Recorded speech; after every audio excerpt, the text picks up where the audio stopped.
नमस्कार साथियों, आपके अपने YouTube चैनल गुरु ज्ञान आशीष में स्वागत है। मित्रों, आज हम हिंदी के चैप्टर से वर्णमाला चैप्टर लेकर आए हैं, जिसमें आपको वर्णमाला की विविधताओं के बारे में बताएंगे या वर्णमाला के बारे में चर्चा करेंगे। विस्तार से होगा। तो पहला पार्ट है ये। पार्ट वन में देखेंगे कि वर्णमाला क्या होता है, वर्णमाला को कितने भागों में बांटा जाता है, वर्णमाला कहते किसको है। तो सबसे पहले वर्णमाला से जानने से पहले हम वर्ण को जाने कि वर्ण क्या होता है। तो मित्रों, वर्ण मुंह से निकली हुई वह खंड ध्वनि जिसका खंड न किया जा सके उसे कहते हैं वर्ण। अर्थात वर्णों की माला किससे बनती है? वर्णों से बनती है। अर्थात मित्रों, ये देखिएगा, वर्णमाला वर्णों की एक माला अर्थात वर्णों का एक सार्थक समूह जो होगा वही कहलाएगा वर्णमाला। तो वर्णों का सार्थक समूह कहलाता है वर्णमाला। अर्थात वर्णमाला को हम तीन भागों में बांटते हैं। अर्थात किस भागों में बांटते हैं? तो वर्णमाला को देखिएगा, ये तीन भाग कौन कौन से हैं? तो पहला भाग कहलाता है आपका स्वर। दूसरा, इसको अच भी कहते हैं, इसको अच भी कहते हैं क्योंकि अच प्रत्याहार के अंतर्गत सभी स्वर आते हैं। और दूसरा जो है उसे कहते हैं व्यंजन। व्यंजन जिसे हम हल भी कहते हैं क्योंकि यह हल प्रत्याहार के अंतर्गत आता है। और यह आपका तीसरा पार्ट जो होता है उसे कहते हैं अयोगवाह। अयोगवाह सबकी चर्चा हम करेंगे तो एक एक करके। तो देखेंगे, सबसे पहले हम चर्चा कर रहे हैं आपके स्वर की। स्वर किसे कहते हैं? तो मित्रों देखिएगा, स्वर किसे कहते हैं? स्वर एक स्वतंत्र ध्वनि होती है जिसको बोलने के लिए किसी की आवश्यकता नहीं लेनी पड़ती है। अर्थात स्वर जो होता है वह स्वतंत्र ध्वनि है। अर्थात इसके उच्चारण करने के लिए किसी की आवश्यकता की जरूरत नहीं है। जैसे हम बोलते हैं, देखिए अगर हम बोल रहे हैं तो हमें किसी की आवश्यकता नहीं है, स्वतंत्र ध्वनि है, उच्चरित हो जा रही है। लेकिन वही व्यंजन है, तो व्यंजन किसे कहते हैं? व्यंजन बगैर स्वर की सहायता से नहीं बोला जा सकता है। अर्थात व्यंजन वह ध्वनि है कि जो बगैर स्वर की सहायता से उच्चरित नहीं की जा सकती है। जैसे हम बोलते हैं क, तो देखिए मित्रों, इसमें देखिएगा, अगर आप क बोलते हैं तो इसमें अ की ध्वनि भी आ जाती है। तो आप देखेंगे स्वर की विविधताओं के बारे में या स्वर के भेद के बारे में, तो देखिएगा इसमें स्वर जो है उन्हें अच कहा जाता है। तो स्वर के अंतर्गत आते हैं और आपसे चर्चा करते हैं मात्रिक आधार पर स्वरों की विविधता के बारे में। मात्रिक आधार पर स्वरों को तीन भागों में बांटा जाता है। नंबर एक जो होता है उसे कहते हैं ह्रस्व। ह्रस्व स्वर, ह्रस्व स्वर। और नंबर दो जो है वह आपका है दीर्घ स्वर। दीर्घ स्वर। और नंबर तीन है आपका प्लुत स्वर। प्लुत स्वर। इसमें देखेंगे, ये जो आपका ह्रस्व स्वर है, ह्रस्व स्वर है, इसे आप लघु स्वर भी कहते हैं। क्या कहते हैं? लघु स्वर। और इसे दीर्घ स्वर भी कहते हैं। दीर्घ स्वर भी। यह मात्रा के आधार पर स्वरों का विभाजन जो किया गया है तीन भागों में किया गया है। अर्थात ह्रस्व स्वर किसे कहते हैं? जिस स्वर को बोलने में एक मात्रा का समय लगता है उसे ह्रस्व स्वर कहते हैं। जैसे आपका ह्रस्व स्वर के अंतर्गत आता है अ, और आपका आती है ई। देखिएगा, अ आता है, ई आती है, उ आता है और आपका री आता है। इसे एक मात्रिक स्वर भी कहते हैं। दीर्घ स्वरों के अंतर्गत देखेंगे तो दीर्घ स्वरों को आ आता है, दीर्घ ई आती है, दीर्घ उ आता है, ए आता है, ऐ आता है और ओ आता है और औ आता है। अर्थात दीर्घ स्वरों की संख्या अगर हम देखें तो दीर्घ स्वरों की संख्या मानी जाती है 7। अर्थात प्लुत स्वर किसे कहते हैं? जो देखिए, जो इन दोनों स्वरों की अपेक्षा यानी ह्रस्व और दीर्घ की अपेक्षा ज्यादा समय ले, उच्चारण करने में ज्यादा समय लेता हो, उसे हम कहते हैं प्लुत। अर्थात यहां तीन मात्रा का समय लगता है, इसे त्रैमात्रिक स्वर भी कहा जाता है। यह हिंदी के तीन की तरह होता है, यह मंत्रोच्चारण में इसका प्रयोग होता है। जैसे आप लिखते हैं ओम, देखिएगा ओम, तो आप इसको ऐसे लिखते हैं। तो इसमें देखिएगा आप दीर्घ उच्चारण या किसी को पुकारते हैं तो इसका प्रयोग किया जाता है। अब देखिएगा मित्रों, ह्रस्व स्वर एक मात्रिक स्वर, दीर्घ स्वर दो मात्रिक स्वर, प्लुत स्वर इनकी अपेक्षा अधिक समय 3 मात्रा का समय लिया, इसे कहते हैं प्लुत स्वर। अब इसे जातीय आधार पर अगर बांटा जाए तो जातीय आधार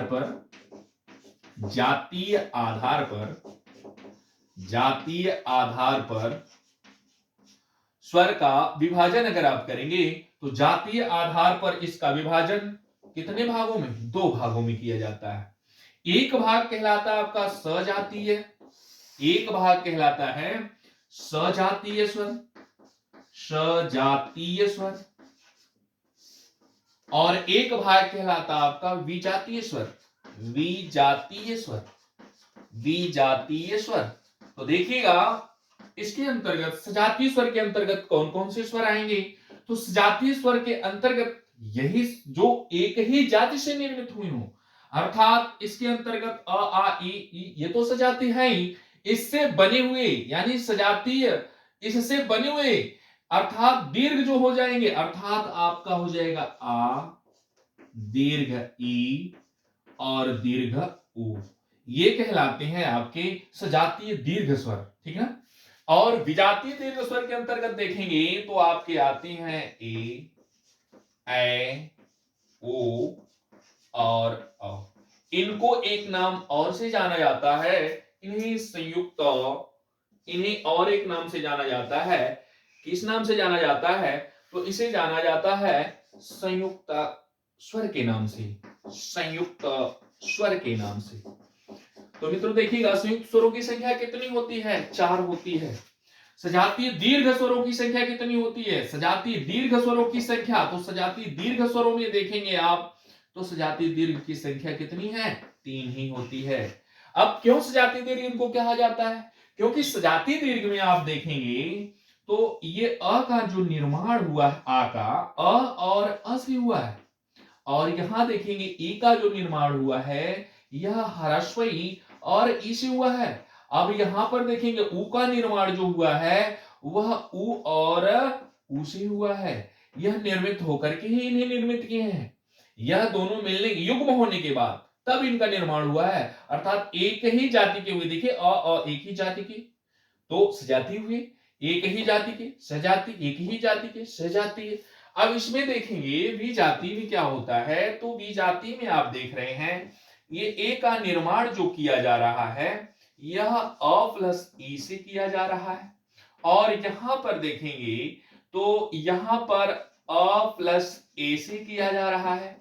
इसका निर्माण देखेंगे तो ये अ प्लस उ से किया जा रहा है, और यहीं पर इसका निर्माण देखेंगे तो अ प्लस ओ से किया जा रहा है। मित्रों कहीं कहीं आपको सस्पेंस होती है, जब संधि में युग्म स्वरों का युग्म करते हैं तो दिक्कतें हो जाती हैं। तो उसके अंतर्गत ये देखिएगा कि अगर इसका निर्माण करना हो तो यहां पर यही सहायक नहीं, यानी इन्हीं से युग्म नहीं हुआ है, अर्थात इसके स्थान पे ये आ भी आ सकता है, इसके स्थान पे दीर्घ ई भी आ सकती है, तब भी निर्माण वही होगा। ये अगर इससे मिलेंगे तब भी निर्माण यही होगा, अर्थात ये इससे मिलेंगे तब भी निर्माण यही होगा। अर्थात इसकी स्थिति यहां पर देखिएगा ऐ की स्थिति भी इसी तरह होती है, जैसे देख रहे हैं कि आ के साथ अगर ए मिलाएंगे तब भी ऐ का ही निर्माण होगा। दोनों रूपों में देखिए किसका निर्माण होगा? ऐ का निर्माण होगा। और अगर आप अ के साथ देखिएगा अ के साथ ए का निर्माण करें तब भी वही निर्मित होगा। और ओ के साथ भी देख लीजिए, अ के साथ अगर आप आ के साथ उ का निर्माण करेंगे तब भी वही होगा। दीर्घ हो या ह्रस्व हो, जब दोनों का योग होगा तो ओ ही होगा। और अ जो है आपका निर्मित अ ओ से हुआ है, और इसके साथ अगर आ जाए और अ भी आ जाए या ओ भी आ जाए तब भी निर्मित यही होगा। यह संधि में विकार रूपी परिवर्तन आपको बताएंगे किस प्रकार से ये सारे विकार होते हैं। तो जातीय आधार पर देखें तो जातीय आधार पर इसे 2 भागों में बांटा जाता है, सजातीय और विजातीय। फिर इसके बाद देखते हैं स्वरों की और विविधताएं हैं, जैसे स्वरों को जिह्वा के आधार पर किस रूप में बांटते हैं। तो स्वरों को अगर हम देखेंगे, आज हम स्वर की ही चर्चा करते हैं, तो देखते हैं स्वरों को। स्वर को जब जिह्वा के आधार पर बांटा जाता है, जिह्वा सहायक करती है इसके उच्चारण में। ये देखिए, जिह्वा सहायक होती है उच्चारण में। तो किस प्रकार से, किस स्थान से जिह्वा का उच्चारण होता है, जिह्वा के किस स्थान से इन स्वरों का उच्चारण होता है, तो जिह्वा का जो अग्रभाग होता है इसे कहते हैं अग्रस्वर। यह कहते हैं अग्रस्वर, जो अगले वाले भाग से होता है। अर्थात अगले वाले भाग से किसका उच्चारण होता है, किन किन स्वरों का होता है, तो देखिएगा इसमें ई होता है, दीर्घ ई होता है, ए होता है और ऐ होता है। इसके बाद देखेंगे दूसरा स्थान ये मध्य स्वर कहलाता है, यानी मध्य, जिह्वा का मध्य भाग जो होता है वहां से मध्य स्वर होता है। क्या होता है, मध्य स्वर। अर्थात मध्य स्वर में सिर्फ एक ही स्वर आता है जिसे आप उच्चारित करते हैं किस रूप में, अ के रूप में। बाकी अब जो बचे हुए हैं स्वर, वो सारे स्वर कहां चले जाते हैं, जिह्वा के आधार पर तीसरे भाग, अर्थात ये तीसरा भाग जो होता है पश्च भाग कहलाता है। पश्च स्वर, इनका नाम रखा जाता है पश्च स्वर। अर्थात जो जिह्वा सहायक होती है पश्च भाग से उच्चारित करने में स्वरों को, उनको कहते हैं पश्च स्वर। तो पश्च स्वरों के अंतर्गत आप देखेंगे आते हैं आपके आ जाएगा और ऊ आएगा, दीर्घ ऊ आएगा और आपका ओ आएगा और आपका औ आएगा। अर्थात जिह्वा के आधार पर हम स्वरों का विभाजन इस रूप में कर सकते हैं। यानी तीन रूपों में किया जाता है, जिह्वा का अग्रभाग, मध्य भाग और पश्चिम भाग। फिर इसके बाद मुख खुलने के आधार पर, अर्थात मुख विवर के आधार पर, तो मुख विवर के आधार पर अगर बांटना होगा तो मुख विवर के आधार पर हम कितने भागों में बांटते हैं, चार भागों में बांटते हैं। तो चार भाग वो कौन कौन से हैं उनके बारे में भी थोड़ी सी चर्चा हम कर लेते हैं। तो देखिएगा वो चार भाग कौन से हैं। पहले भाग को कहा जाता है समृत, समृत स्वर, समृत स्वर कहा जाता है। दूसरे भाग को कहा जाता है अर्ध समृत, अर्ध समृत स्वर। और तीसरे भाग को कहा जाता है विवृत, विवृत स्वर, विवृत स्वर। और चौथे भाग को कहा जाता है अर्ध विवृत स्वर, अर्ध विवृत स्वर, विवृत स्वर। तो इसके अंतर्गत देखेंगे कि समृत स्वर किसे कहते हैं, अर्ध समृत स्वर किसे कहते हैं, विवृत किसे कहते हैं, अर्ध विवृत किसे कहते हैं। तो इसमें देखेंगे समृत स्वर वो स्वर होते हैं जिनसे आप अगर स्वर का उच्चारण कर रहे हो वहां पर आपका मुख बंद सा होगा, यानी हल्का सा खुला होगा, बिल्कुल बंद सा रहेगा, आप उच्चारण ही नहीं कर पाएंगे। अर्थात हल्का सा खुला होगा, बंद, लगभग बंद सा होता है, उसे कहते हैं समृत स्वर। समृत स्वरों को उच्चारित करते समय हमारा मुख जो होता है वह लगभग हल्का सा खुलता है, उसे कहते हैं समृत स्वर। इसको याद करने के लिए हमने एक ट्रिक बनाया है कि जैसे आप किसी को जब चिढ़ाते हैं यानी कि रिझाते हैं तो आप उच्चारित करते हैं उई, कहते हैं उई, उई, ऐसा साउंड देते हैं। अर्थात समृत स्वरों में इन ट्रिक के माध्यम से आप निकाल सकते हैं कौन कौन से स्वर आएंगे। तो इसके अंतर्गत आपका आ जाएगा ई, यानी हरा स्वर दीर्घ दोनों, और आपके उ, ये दोनों आ जाएंगे। अच्छा, अर्थात इस समृत स्वर के अंतर्गत रखे जाते हैं। अर्ध समृत स्वर किसे कहते हैं, यानी आपका जो मुख द्वार है, मुख विवर है, वह खुल रहा है कितना, अर्ध समृत से थोड़ा सा अधिक, अर्थात आधा सा खुला हुआ। समृत की अपेक्षा थोड़ा अधिक, तो वहां पर होता है अर्ध समृत। और इसे ट्रिक के माध्यम से याद करने के लिए हमने बताया है, आप याद रखिएगा ओए, क्या रखिएगा ओए। अर्थात ओ और ए, ये देखिएगा ओ और ए ये उच्चारित होते हैं अर्ध समृत के स्वर के अंतर्गत। अब देखिएगा विवृत स्वर किसे कहते हैं, विवृत का अर्थ होता है ओपन, पूरा खुला हुआ। अर्थात जब तक आप देखिएगा, जब तक आप पूरा मुख आ की तरह पूरा खोलेंगे नहीं तब तक इसका उच्चारण नहीं कर पाएंगे। अर्थात इसके अंतर्गत आता है आपका कौन सा स्वर, आ। बोल के स्पर्श कर सकते हैं, स्पष्ट कर सकते हैं आप। अब देखिए अर्धविपरीत यानी विपरीत की अपेक्षा आधा खुला हुआ, विपरीत की अपेक्षा आधा खुला हुआ, तो विपरीत की अपेक्षा आधा खुलने वाला स्वर कौन सा होगा? तो इसमें देखेंगे जो बचा हुआ है स्वर के अंतर्गत वही होगा, ए होगा और आपका औ होगा और आपका बचा हुआ है अ। अर्थात मुख द्वार खुलने के आधार पर, मुख विवर के आधार पर स्वरों के चार पार्ट हैं, समृत है, अर्धसमृत है, विपरीत है, अर्धविपरीत है। जिह्वा के आधार पर तीन भाग हैं, अग्र स्वर, मध्य स्वर, पश्च स्वर। और स्वरों के अंतर्गत देखेंगे जाति आधार पर दो भागों में बांटा जाता है, एक सजाति एक विजाति। और देखेंगे मात्रा के आधार पर तीन भागों में बांटा जाता है, ह्रस्व उसे कहते हैं लघु स्वर, दीर्घ स्वर जिसे आप कहते हैं दीर्घ या गुरु भी कह देते हैं, इनका एक और नाम है गुरु, गुरु स्वर भी कह देते हैं। और एक होता है प्लुत स्वर, एक मात्रा का समय लगता है उसे ह्रस्व स्वर कहते हैं, दो मात्रा का समय लगता है दीर्घ स्वर कहते हैं। प्लुत स्वर में तीन मात्रा का समय लगता है अर्थात इनकी अपेक्षा अधिक समय लगता है, उन्हें कहते हैं प्लुत स्वर।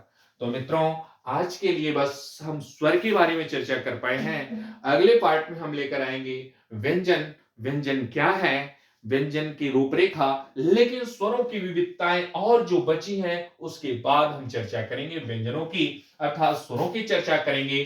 तो अगर स्वर पूछे तो 11, कुल स्वर 13 माने जाते हैं, योगवाह को ले लिया जाता है, ठीक है ना। अगर आपसे पूछे मूल स्वर तो मूल स्वर कौन कौन से हैं? 4 हैं। और आपसे वहीं पे पूछता है प्राकृतिक स्वर तो 3 ही हैं, री को छोड़कर। इन सभी उच्चारण के आधार पर 10 स्वर। तो इन सभी चर्चाओं को हम अगले पार्ट में आपसे लेकर के आएंगे। तब तक के लिए धन्यवाद, नमस्कार।